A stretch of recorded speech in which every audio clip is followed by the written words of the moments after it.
Hey guys, Anthony Haritano here. Oh god, what? Ugh. You have now caught me in a bad mood. I recorded this whole thing, but the camera was facing the door, so none of it can be salvaged.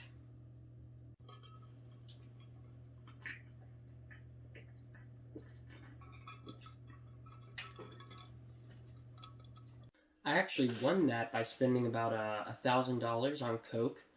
And I mean, I probably would have spent $700 on Coke until I knew that that was a prize for buying Coke. The cup is about $80, so I might have overpaid. Okay, everything's been negative that I've made so far. I've made 2 videos, and they've both been negative. They've been about things I do not like. So we're going to do something that I do like. And I think the only time we'll do something that I like is when we're talking about media. We're talking about music, TV shows, video games, movies. All of those things, I'll probably talk about things that I like more times than I'll talk about things I don't like. Oh wait, I talked about Rogue One already. Dang, what? I'm going to talk about 2020's music year. Music in 2020 has been really good for me. A lot of the albums, or a lot of the artists that make stuff, I really like. Your biggest artists, like your big-time artists, I don't think have been making as much as they have in recent years, I believe, this year. But your, like, mid-tier artists, they know that this is when they can get their foot in the door. Okay. And so, they are, and I love it. Let's begin, shall we? So number 5 is Tame Impala's The Slow Rush. The Slow Rush is, the whole album is basically devoted to the 5 years that he took a hiatus and didn't make any music for. And it's basically his struggle with, does he feel like he's made it? He doesn't think he'll ever be as big as he was before. He didn't ride out the high, I guess, of his career in 2014. He doesn't feel like he can be as good as he was back then. And it's just his coming to reality with the irrelevancy and thinking that he's irrelevant and that he'll no longer be in the spotlight, basically. I think most people in the community, you know, the car soccer community, can relate to this in some way or another. When you're having bad days, when you're having good days, you relate to this. There's a lot of lyrics in this that's very relatable. Let me look at some on the computer real quick. Okay, it's a song called It Might Be Time.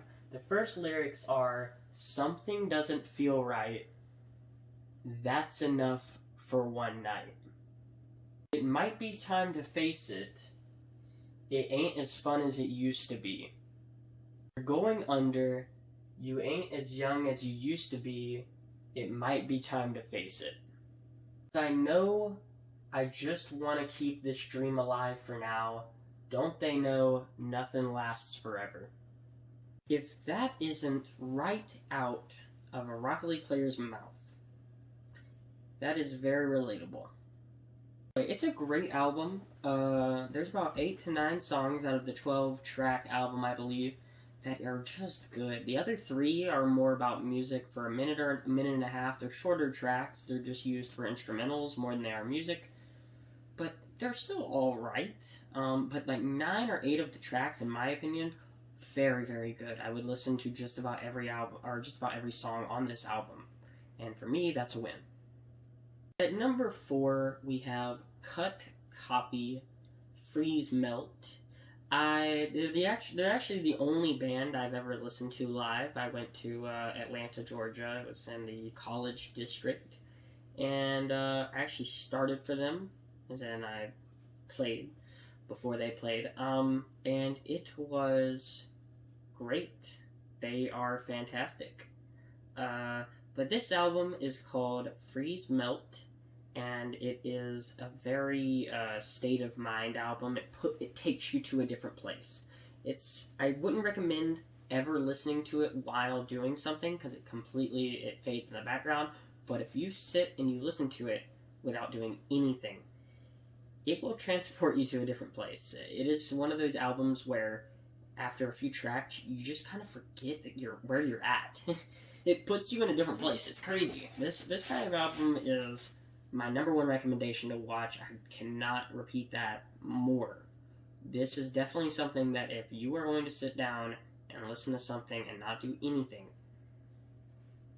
cut copy, freeze melt album, the best for that. The album's like visceral, like it's I don't want to get too like posh, like, oh, it's a masterpiece, you wouldn't understand it, but like it is really, like, it is a joy to listen to, and it gets you in a state of mind, a very calm state of mind, and it is very just chill. I don't know how else to describe this. Trust me, listening to it, but before like the 6th or 5th track, you'll be like transported. You don't know where you're at. If you're not doing anything else, you will not know where you're at by the end of it.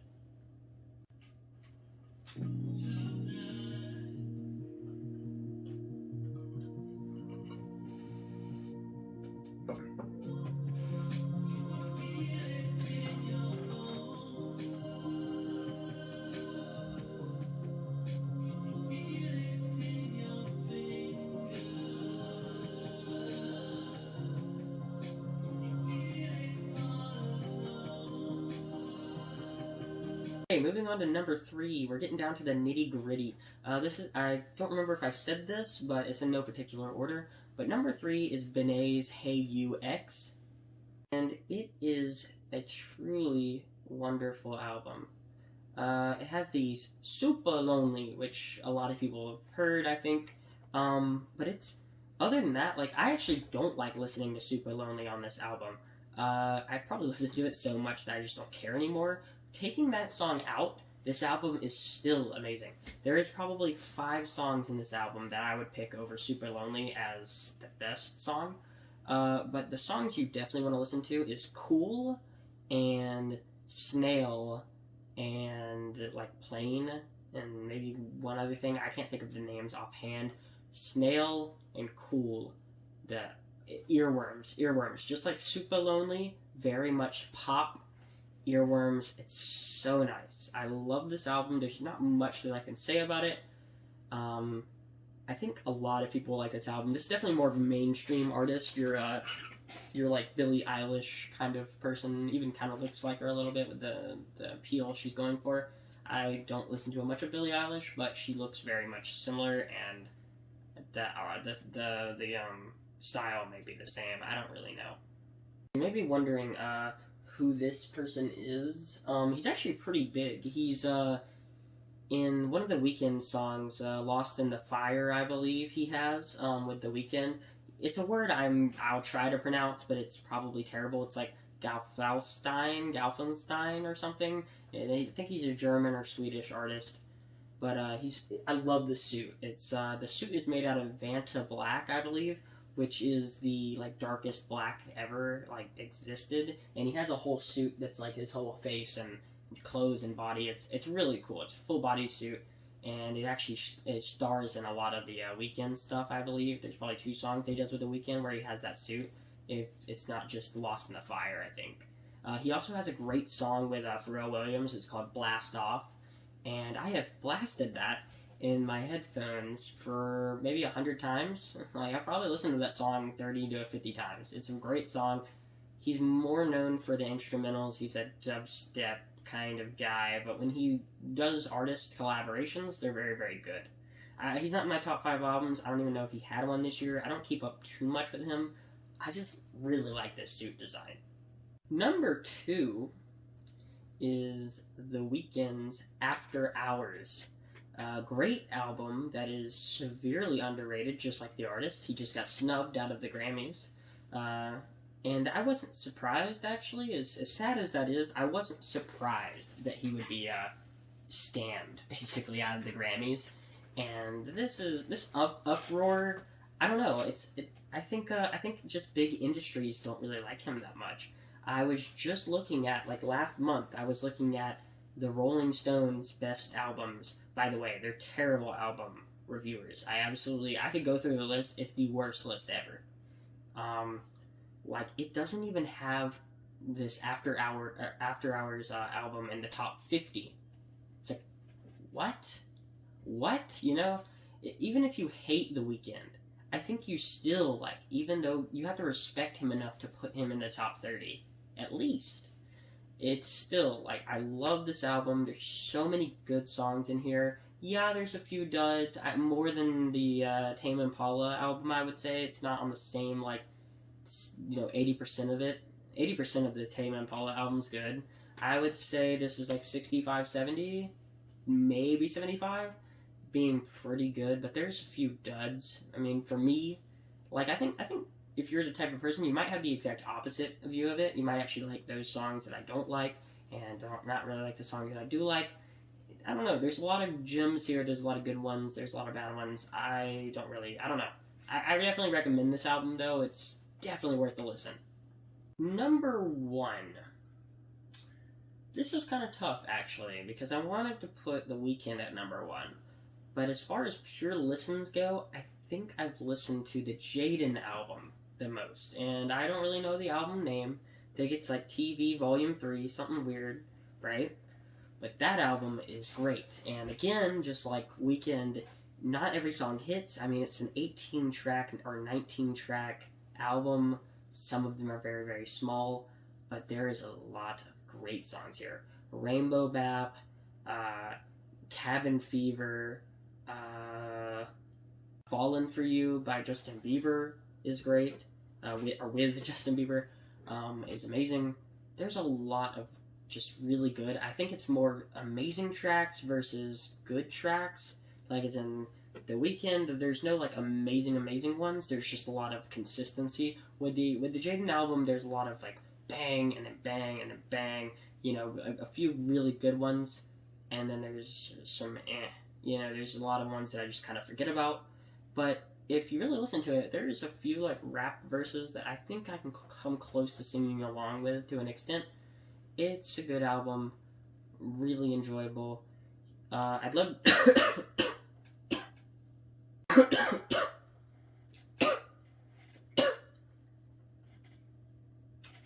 Video on this soon, by the way.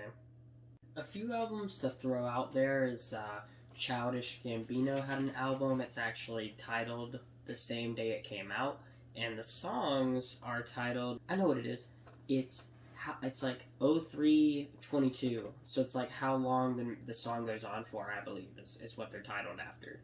And then you got Joji's album Nectar. There is a bunch there. I could put it in the top 5 on days randomly, but it is amazing still. I actually like the shorter songs on the track, but Like You Do is a very good dancing.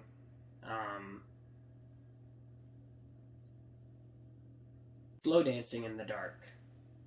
It's a very good slow dancing in the dark kind of song. It's very good sequel to that song, I guess you could call it. Thundercats album, It Is What It Is. I almost dropped the phone there, I think. Close. I hit the tripod that is actually a dinner table on a box on top of a dinner table on top of Uglies, the book, if anyone read that, and then a watch box is what's holding the phone up. We are very professional here.